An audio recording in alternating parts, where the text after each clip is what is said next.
What's up, man? We back. We back with another episode, another installment of Check Down, where we go and check down on the best available waiver wire pickups of the current week. And this week, week 14, you already know it's juicy, man. It's fat and juicy, you know what I'm saying? So if you're trying to get in them playoffs, you're trying to get up in a championship trophy room and hoist it up in the air, this is the show you need to watch. Straight to the point. That's what we about, man. No chase, you know what I'm saying? No chase whatsoever. But first, you know what I'm saying? We have to show love to our sponsors. Let's run it.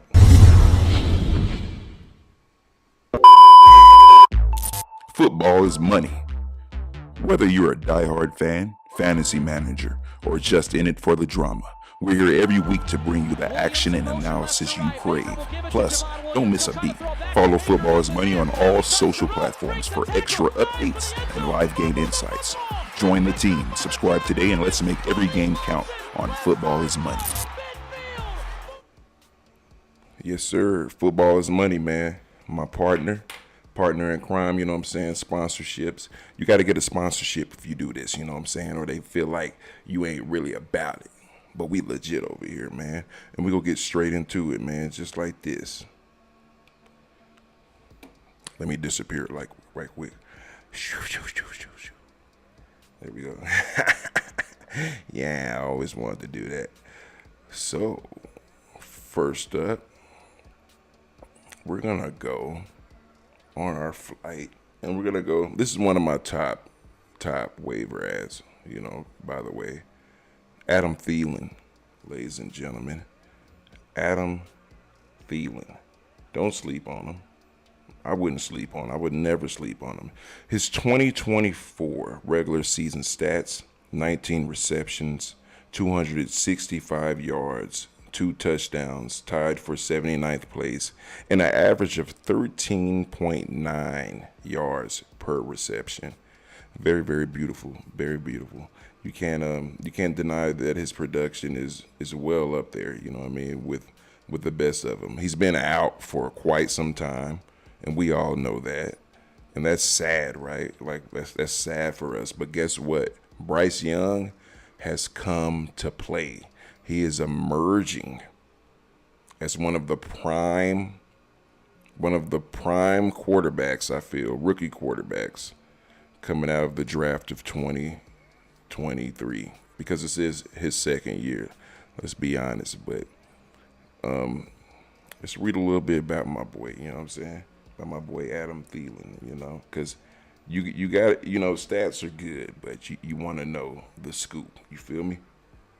Impressive showing against the Bucks. Thielen recorded 8 receptions on 10 targets for 99 yards and a touchdown in Sunday's 26-23 overtime loss to the Buccaneers. Advice: Thielen led the team in targets and posted the highest yardage total since Week 6 of the 2023 season. His longest catch came on a 25-yard touchdown with 30 seconds remaining in the game for what appeared to be the game-winning score. He also chipped in a pair of 16-yard grabs and narrowly missed another touchdown grab just before halftime when he was ruled out of bounds on a controversial call. While the Panthers will likely try to get Xavier Legette and some of their other young pass catchers involved down the stretch, Thielen has quickly become a favorite target of Bryce Young in 2 games since returning from a hamstring injury. Hey, that's facts. Y'all heard me just say that, man. That's all facts, man. Adam Thielen, you see his, you see it. It's not just for me, you know. You see his stats. Look at his stats, man. Week 14, his projections, man. Let's see. Week 14, they go against those birds, man. Out there in Philly, you know what I'm saying? They go against them Philly birds, you know what I'm saying? And I believe they're at home, if I'm not mistaken. They might be at home. Not sure. Nope, actually they're at Philly. They're at Philly. So they're at Philly. Philly has a pretty good defense. Let's not act like we don't know that. But right now, he's projected at 9.75 points. You know what I mean? And he's going to be one of, you know, Bryce Young's prime suspects or targets, rather. And in this system where they're pass heavy because they probably will be playing from behind, I think Adam Thielen is a nice little stash, a nice little play and go. Like you just play him and you don't think about it. You know what I mean? And I think he'll be productive against Philly. I don't know, man. You got Cooper DeJean out there, man. And the youngster, he's hungry, man. You saw what he did to Derrick Henry last week. Let's be honest, man. But it's a good matchup, right? It's a good matchup. Who would you say? Like, who would you grab in this diabolical matchup here, right? You got to ask yourself this, man. Who will you pick? I'm going with my boy, man. I'm going with Bryce Young. I feel like the Eagles, you know, when you're hungry, basically, when you're hungry and you're looking to become or be what is expected of you, you have to show up and show out, man. Y'all like that too, right, huh? Yeah, I made those logos myself, you know what I'm saying? Because, you know, I get a lot of flags out here, man. They flag me a lot, you know, but it's whatever. But check it, man. We have a primetime matchup right now, man. Philly versus Carolina. How many of you guys got Philly? How many of you guys got Carolina, man? Both of these teams, you know, I feel like Carolina really doesn't have nothing to play for, but they still have something to prove. Bryce Young has something to prove, and a lot of those rookie players have something to prove. And what better night to prove it than to play them? Well, not night, but play them Sunday, 12 p.m. at Philly. You got to prove yourself. You got to make something do what it do, baby. You got to make it do what it do, baby. Because if you don't hurry up and get it out the way now, Bryce Young, people are going to talk about you and speculate about you, and you don't want that. And I want to talk to all the young players out there, man, because I know there's a lot of players out there that play little league football. Teenagers watch my show. I see this, you know. I look at my analytics, and I would say, man, someone who is great to follow right now would be Bryce Young. He's going to emerge and be something spectacular, I feel. Just give it time. Just give it time. Give it time. All right, next up, man, we have none other than your boy, Noah Gray, tight end for the Kansas City Chiefs. Noah Gray, he's been a little sneaky little sucker. You know, that's to say the least. He's been a little sneaky sucker. He's been sneaking and pretty much hawking touchdowns from your boy Travis Kelce, you know, on a regular basis. You know what I'm saying? Regular basis.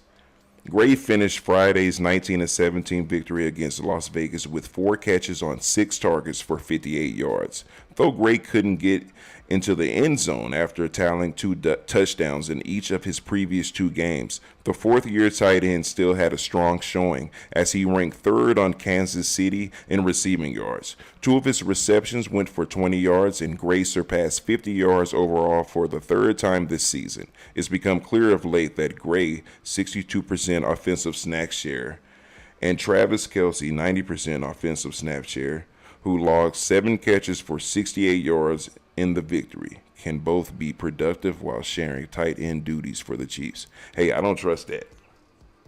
I don't trust that. Some of these articles I trust. This I don't trust. I don't trust it. No. I don't think Noah Gray will end up being. I don't think the target share situation will last for long. Put it like that. I feel like it'll be a temporary thing, right? Because why not?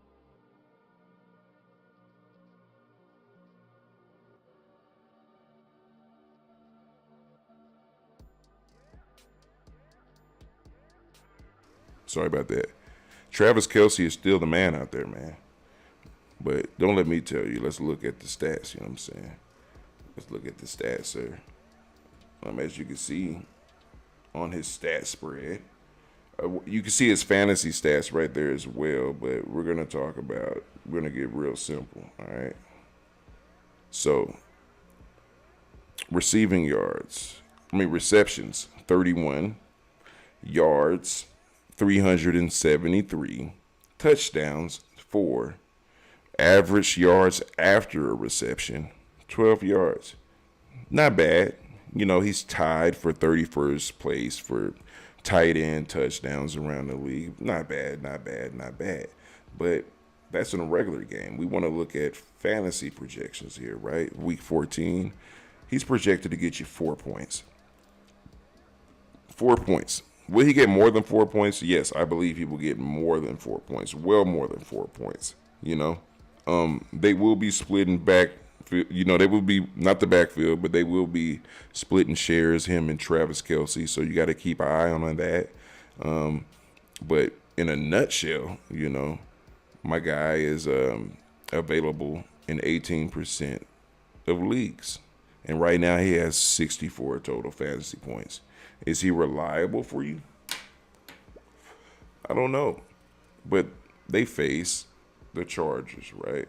And the Chargers have been playing pretty well. We're not going to act like the Chargers haven't been playing well, because they have.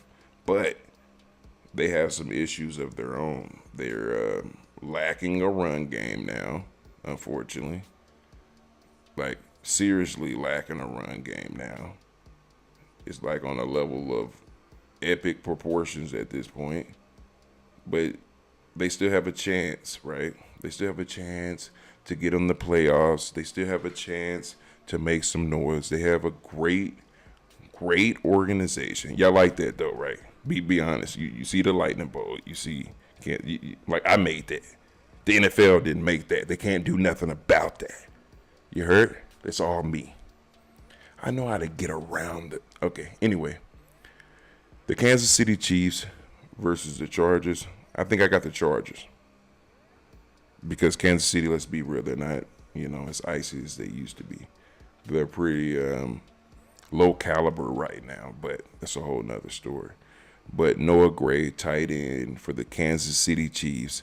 If anything, he's a good stash, right? He's a good lock and play. If Travis Kelce gets hurt or anything like that, you will have him as a backup, and you'll be able to run him with much confidence, much confidence. All right, so let's go on to our next one, right? We're going to get on our plane, and we're going to go out to San Francisco, and we're going to pick up my boy Isaac, because my boy is available. He's available, and I would get him because he's starting immediately. San Francisco has some problems on the run game, with the run game. Particularly everyone knows this guy, right? Christian McCaffrey. Christian McCaffrey is hurt, man. And look, these articles were prepared, but I didn't read them. I didn't read them at all. But his 2024 regular season stats are 42 carries, 246 yards, and 2 touchdowns. And he averages 5.9 yards per carry, that's pretty impressive. The 5.9, that's, had more than half the way to a first down. So his usage is unbelievable. He takes advantage of his usage because he's getting it how he lives. He's coming from the slum. He has something to work for, right? He has something to work toward.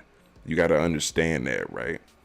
People aren't just doing this for fun. They're doing this because it's their dreams, right? And Isaac, he's one of those who is living his dreams. Perfect situation.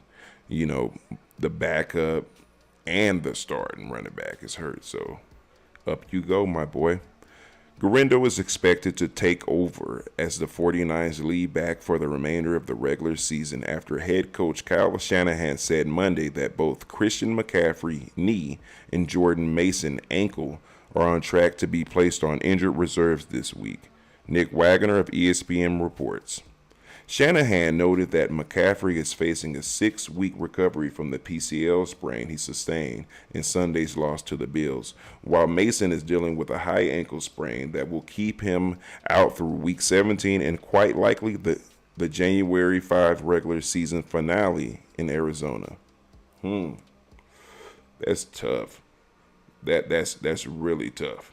The injuries vault Garindo to the top of the depth charts as the lone healthy back of the 53-man roster, though the 49ers are expected to elevate Patrick Taylor from their practice squad and add another running back to provide further depth ahead of the Sunday game against the Bears.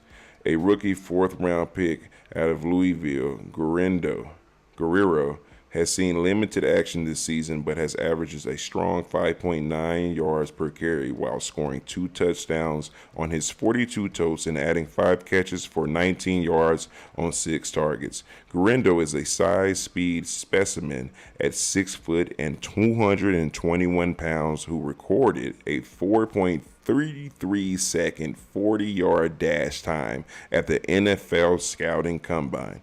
With a 3-down role likely in the offing for the final 5 weeks of the season, Garindo will be the top waiver wire priority in fantasy leagues where he's available. And that's everywhere. He's available everywhere. Like I'll tell you that right now. You can go get him. If you haven't got him, you should go get him. I know you can't trade for him. You can't do anything. You have to live by the waiver wire now, people. It's all about the waiver wire, people. It's nothing else you can do, right? Yeah.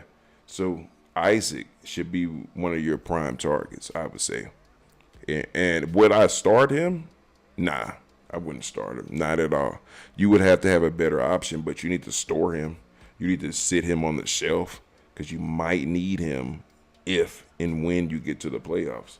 But if you have no one to play this week and you need some upside, he has great upside. Really good upside. Check out his fantasy stats, man.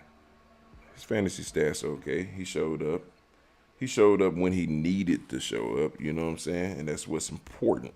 What's important is showing up when it's time to show up and show out. Pretty good stats, you know what I'm saying? And the 49ers, man, you know who they play. 49ers, week 14, go up against Chicago, right? And Chicago, you know, like I said, these rookie class quarterbacks, such as, you know, well, Bryce Young's not a rookie anymore, but I mean, one could argue that he plays like a rookie, but that's neither here or there. But they've been playing above and beyond their potential, I would say. They're starting to get it, right? Things are starting to make sense for them. And as they make sense for them, as they make sense for them, their season starts to grow. They start to give their fans hope. They start to give people real hope that maybe the 49ers this season, maybe they won't make the playoffs. Maybe the Bears can play spoiler. Maybe the Bears can spoil the 49ers' chances. You know what I mean? Because let's be real, man. And I'm going to look at y'all, bro. You know what I'm saying? Christian McCaffrey getting hurt is one of the most devastating things in all of fantasy.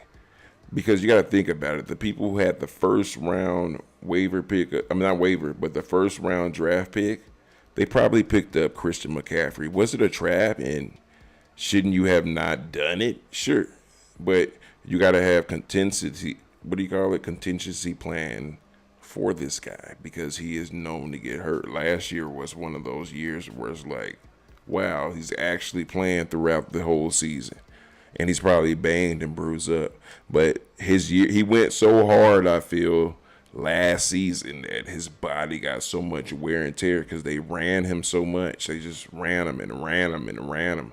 After a while, your body, man, your body can't take that abuse, and he runs over people, and people constantly try to go for his knees and his legs to get him down quick. And it's just unfortunate. It was a non-contact injury, and he's out of there, man. And you got to deal with Brock Purdy, and his receiving core needs to wake up. It's like Brandon Ayuk. That's he pretty. It shows how good he was last year, Brandon Ayuk. You can't replace him with Pearson. No, sir. It's over with, man. Next year, maybe you'll have a chance. But this year, nah. I don't think the 49ers got a chance. And I actually think Chicago can beat them. Like, they could beat them on Sunday. This is going to be a good game. We'll see how it goes, man. Is it going to be an offensive game or is it going to be a defensive game? Either way, it's going to be a very, very interesting game. So, let me get myself out of here. Let's get on out of here. And let's go to where it gets hot at New York. New York. You know, tired type bitch. You know what I'm saying? And, you know, it's Alan Lazard. If you don't know who Alan Lazard is, you're sleeping under a rock.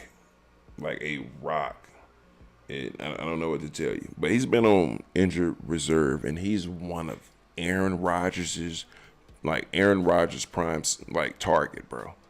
Like, without a doubt. I know Devontae Adams is over there, and this actually opens up things for Devontae Adams potentially as well. But you have to keep an eye on it. You don't just play Lazard, right? If you probably already have a lineup with, you know, potential candidates to fill in. You know what I'm saying? That you don't need Lazard. So keep him on the bench and just keep him there like a little jewel, like a precious jewel. You don't touch this jewel. You just let this jewel grow and grow. But Alan Lazard definitely is a pickup. Like him, and whenever you see a quarterback and a wide receiver joking and like and they're like the bestest friends in the world, that means something, man. That means that the chemistry is there. That means that they really fool with each other and they respect each other. And that's also important. You know what I mean? Lazard was a full participant in Wednesday's practice. Lazard was officially designated for return from injured reserve Wednesday, and he looks to have a decent shot of suiting up for the Jets' Week 14 date against the Dolphins on Sunday. Xavier Gibson and rookie Malachi Corley had been handling third and fourth receiver duties behind target commanders Garrett Wilson and Devontae Adams. Lazard will be fighting for scraps behind those two once he does return to the field. See, I don't like that about like Yahoo reports sometimes. That's kind of crazy. Like you trying to make people not play this guy. You trying to make people like you could have left that out. Because that makes people who don't understand and don't watch the games feel like they shouldn't play them, which is their bad. But I wouldn't listen to the last paragraph. It's not even important at all. You know what I mean? It's like it meant nothing to the development of the information. Like you could have just left that out, bro. Like for real, bro. But whatever, man. They're gonna do what they're gonna do.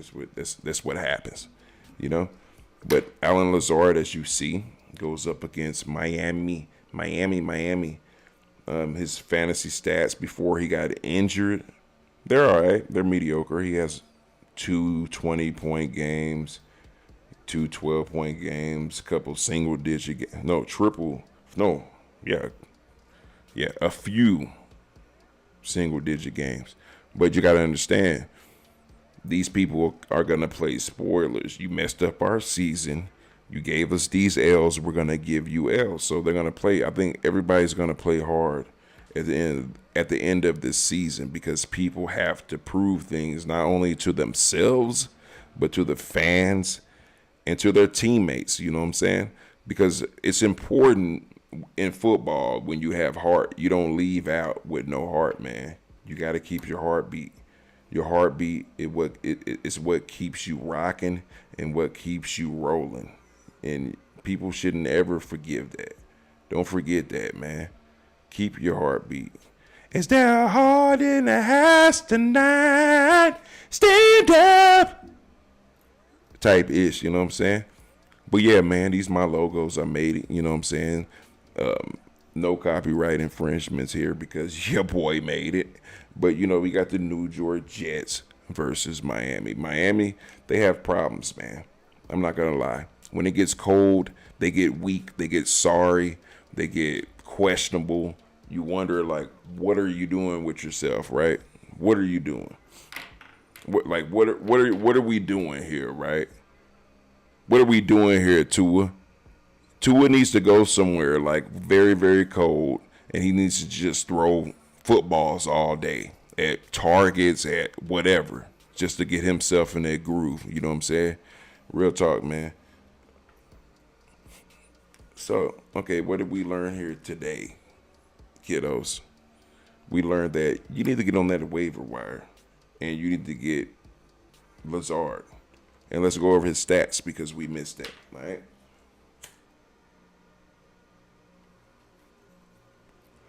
2024 regular season stats. Receptions, 30. Yards, 412. Touchdowns, 5. Average yards per carry, per reception, 13.7. Yeah, that's impressive, man. It's pretty impressive. He has big play potential. Big play potential. But you want to make sure he's back 100% when he comes back, you know, in the games. When he starts playing, just wait. Just like I said, you got to have people to plug these people in. But the waiver is getting very, very like slim pickings out there. So you want to pick up these people before other people in your league pick them up and you potentially run into them in the playoffs. Probably not, but you're trying to get in the playoffs now. So these people can help you get in the playoffs, especially next week. A lot of bye weeks this week too. This week probably is the week. You know what I'm saying? And I saw earlier today that he might be off injured reserve before the game that he has to play. You know what I mean? And I think they have a early game, so they're playing at Miami, so it's going to be good weather. It's going to be nice. It's going to be a great game, I feel. So let's look at, because it's important, right? We can talk about all these games and we can talk about these people and what we think they're going to do. We could do that all day, right? But that's not going to help us get to where we need to go, right? What we need to do is look up matchups, right? And we got to look at numbers. And with numbers, I make it a little bit simple on mine. Let me show y'all, man. It's a little bit more simple on mine. It's not so, you know, it's really simple. So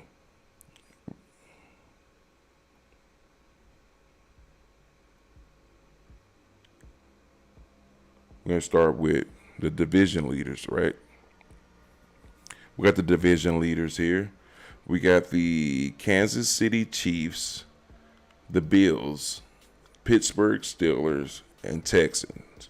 And that's in order of ranking as of today. You know what I mean? So these are how they are ranked today, and this is how they're probably going to stay going into the playoffs. I think the Chiefs and the Bills have clinched, and I believe the Steelers could clinch this weekend or potentially next weekend.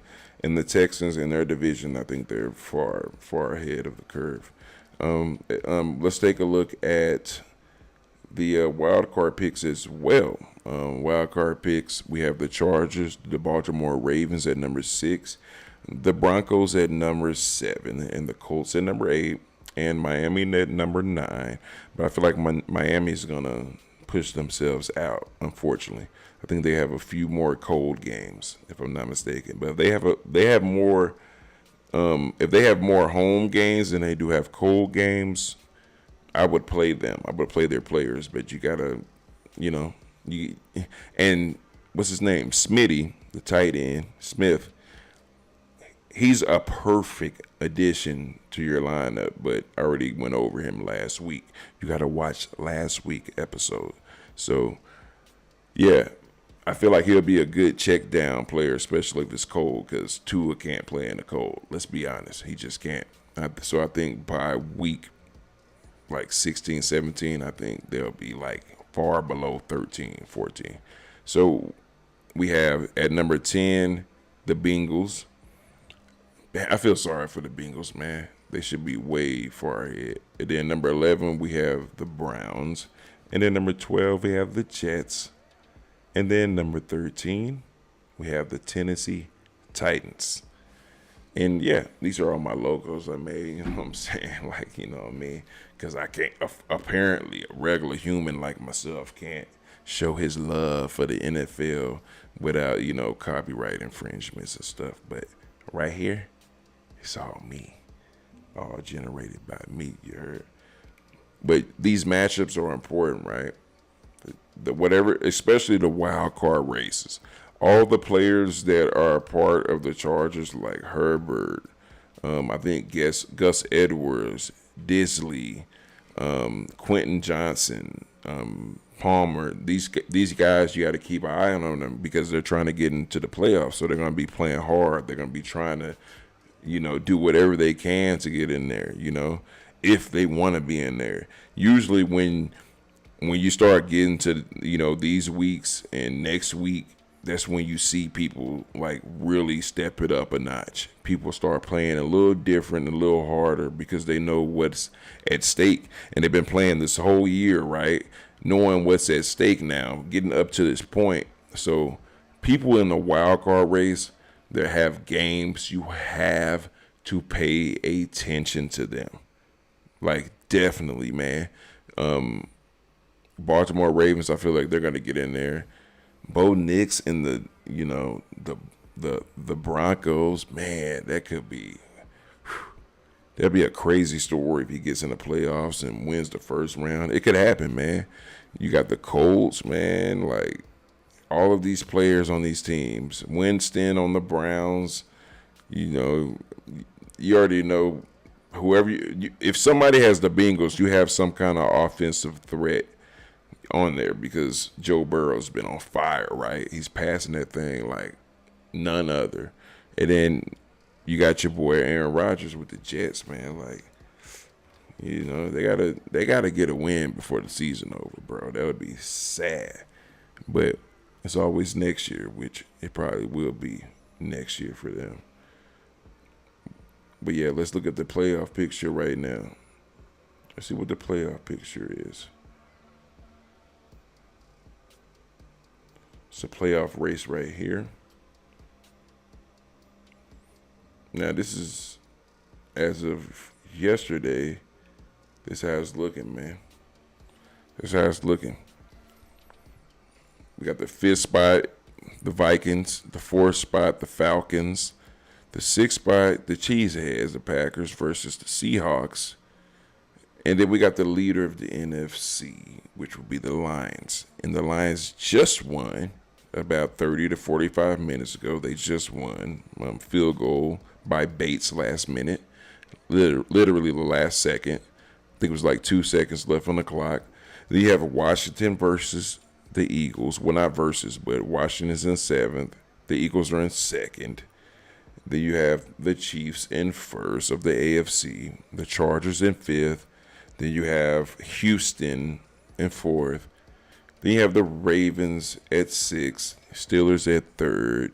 Broncos, which is amazing, at 7. I think that's amazing. I think the Broncos and Washington being in the hunt is amazing. And that's completely and utterly due to their quarterback's performance. Bravo. You got to give them a round of applause, man. And then you got Buffalo, man, at, number 2 spot on their respected half of things.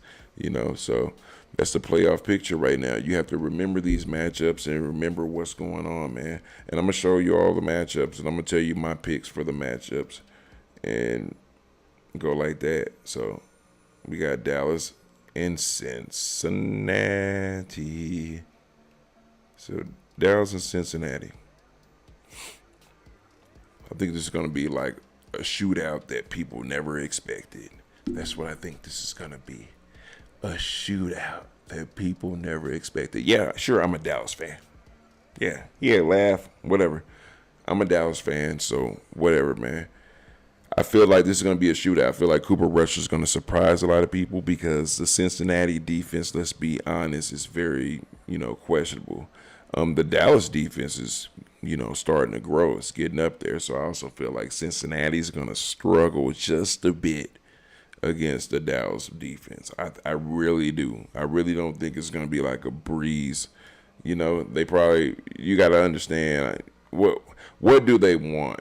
How many times they're going to do so good and get, so many points on the board. It can't happen all the time. So, I would go with players like, what's his name? Brandon Cooks. I would definitely start him on Dallas. Cooper Rush, possibly I would start him. I know it sounds crazy, right? But something tells me, when you feel that itch, like, this gotta be the play. I kind of feel like that. But if you don't have to do these things, don't do them. Because I don't want y'all leaving me hate comments, you know what I'm saying? Next, we got, Jacksonville versus Tennessee. You know what I'm saying? Another game that's going to be amazing. It's going to be amazing. Because both of these teams suck. And whenever two teams suck and they play, like, they go hard, man. This is going to be one of the most bruised and, like, it's going to have a lot of ups and downs in this game, I feel, So watch the players on this team. This is just honorable mentions, you know what I'm saying? Pittsburgh and, man, I feel like those divisional games, too, you got to watch those. You got to watch those divisional games, man. The divisional games will get you every time because you'll be like, man, you got to, that's why looking at the matchups are so important, That's why they're so important. I'm trying to find my Cleveland Browns. There we go. It should pop up now. There we go. You know what I'm saying? Yeah, I made this logo too. You heard?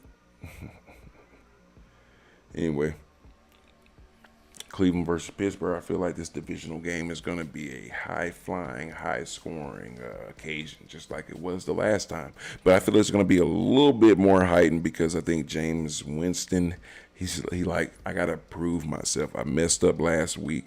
He's one of those players that takes it seriously, man. Funny guy, but he takes it seriously. Watch the players on Cleveland versus the Steelers. Everyone thinks the Steelers defense is so, oh man, the Steelers, but it's the divisional game. They know each other quite well, right? They know their schemes. They know what they usually do, what the culture is. You got to watch these kind of games. These people, one or two people in these type of games. Don't just saturate your lineup when you play a divisional game. But you can do what you want. You know what I'm saying? I'm just you know what I'm saying. Just my advice. You know what I mean? But yeah, these are some of the honorable mentions that I had. But check this out, man. To everybody watching, I think I got one person in here watching.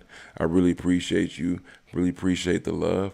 I really appreciate the support because I really put a lot of work into this. You know what I'm saying? And what I feel about the players in which I think you should choose is really predicated on matchups. Look at your matchups, okay? Don't just listen to me. If you don't need these players, don't drop somebody for these players. Use these players to get you over the hump. The playoffs are around the corner. Do you want the money or do you not want the money? That's pretty much where it boils down to. Do you want the money or do you not want the money? Make a decision. But until next time, man, I'm out of here, man. Got to get out of here. Got things to do. Stay tuned. Pay attention to these players. And like always, man, much love, respect. Peace.